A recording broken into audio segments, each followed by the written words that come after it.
Toni,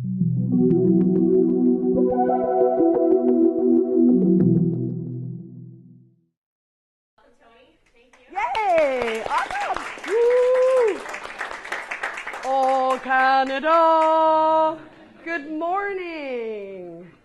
And welcome to the new resident experience cycle. But I have been in the business for a long time. And I started out in the rental agent position with the property. And then I worked my way up into training. And then at 24 years old, I started my own company 30 years ago to build and design and to train programs. And I'm so excited today to have an opportunity to do two things. First of all, I'm hoping that you'll give me a chance, and it really is up to you, to life coach you, to share some life lessons, some interesting perspectives, some information that is just kind of good truth that is good for us to live by, to remind us, because I think we personally make a big impact on things, and how you feel matters to everyone around you, and so we all kind of influence each other. And then the second thing I'm going to do is I'm going to introduce you to a new resident experience cycle and some fabulous trends, because you only get to go with what you know. And I don't know about you, but I like to be the best. Anybody like to be the best? You know, I want to be the best. I mean, second best is not going to work for me. And so I want to be the best. And so I'm going to show you what the very, very best are doing and give you an opportunity to, the program today is called Reaching New Heights, is to just, let's take it up a notch, you know? Let's be better than anybody else in Canada. Let's be the very, very best. And let's make sure that when people come into one of your communities, that very quickly they sense that this is a different kind of experience that they're going to have. And you really orchestrate that. And think about this. How many times have you gone to buy a product and you were looking at what the company said about the product, right? And the company said, solid hardwood. You're looking at a table. It's mahogany. It's beautiful. It's hand-hewn. It's got brass, blah, blah, blah, right? And then underneath it at the bottom, here's a consumer, and the consumer says, broke the third day. What are you going to do? You're going to believe the company and buy the product? Or are you going to believe somebody you've never even met and literally disengage with that search and go find another table? Be honest with yourself. Be honest with yourself. How many of you would literally disengage? Like you're done at that point. Bad reviews turn you away from the product, right? So knowing that, I really want you to get that, because the foundation of the future of marketing is going to be found in the consumer's voice. Is it not what we've said about our property, but what our residents have said about our property? And if that's true, before we build that road to open up ways for people to talk about us, we better give them something to talk about.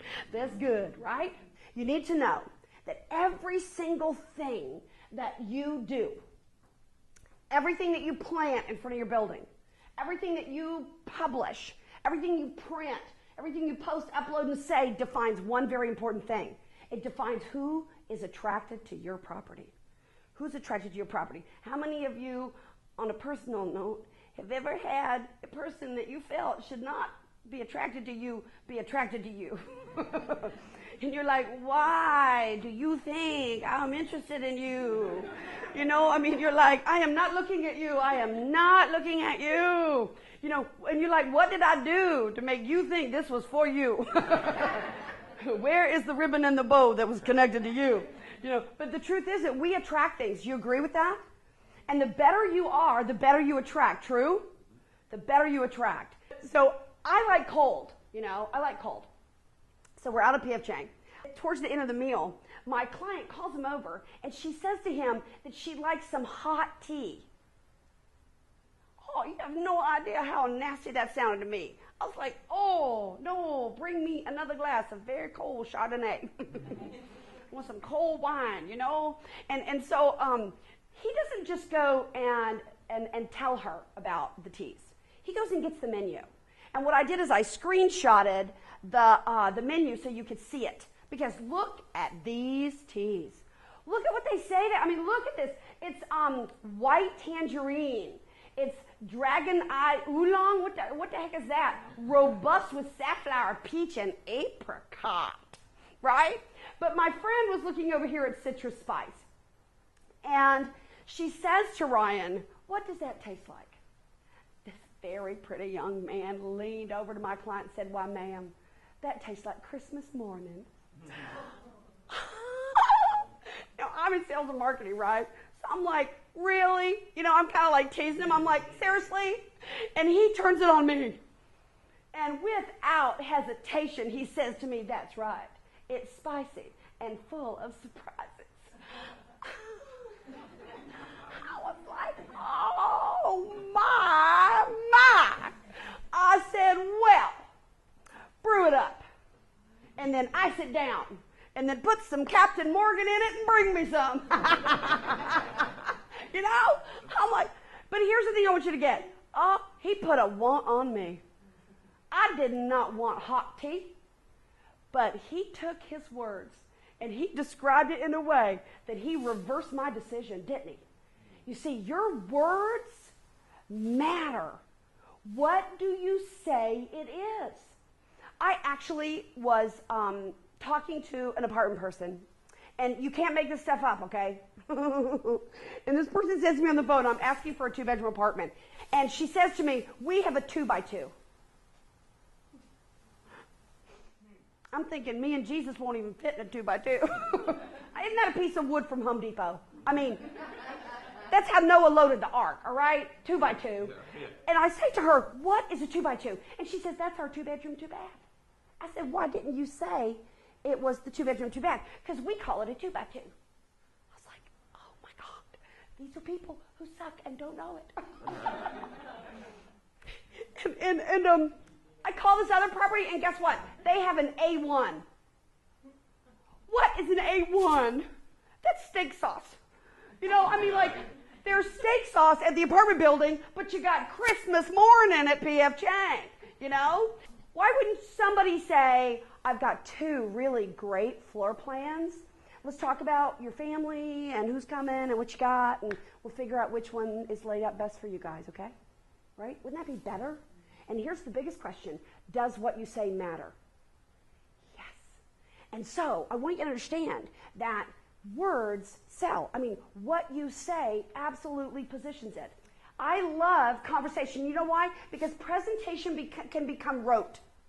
You can do a presentation without thinking because you know it so well. And if you memorize and say the same thing, you might as well be like one of those flight attendants that says, our pool's conveniently located right here. Emergency exits are on the left and right. You know, I mean, it's like, you know, you don't want to do that. I've also noticed that when I go and shop properties, that people are talking to me, and then when they go into their spiel or their presentation, they'll do this. They'll go, okay, I don't know what it is. I don't know what it is, but it turns on the recording. But you watch for it because they'll be talking to you, and then when they go there, they'll go, okay, we're conveniently located next to the major freeway systems, and off they go. You know, and then what's fun is when they get into their spiel, interrupt them. With like a goofy question, I'll say like, what's that over there? And this one girl says to me, that's the mailboxes. I'm not there yet. Hold on. Okay. And she started over. I'm like, no, you didn't. She started over.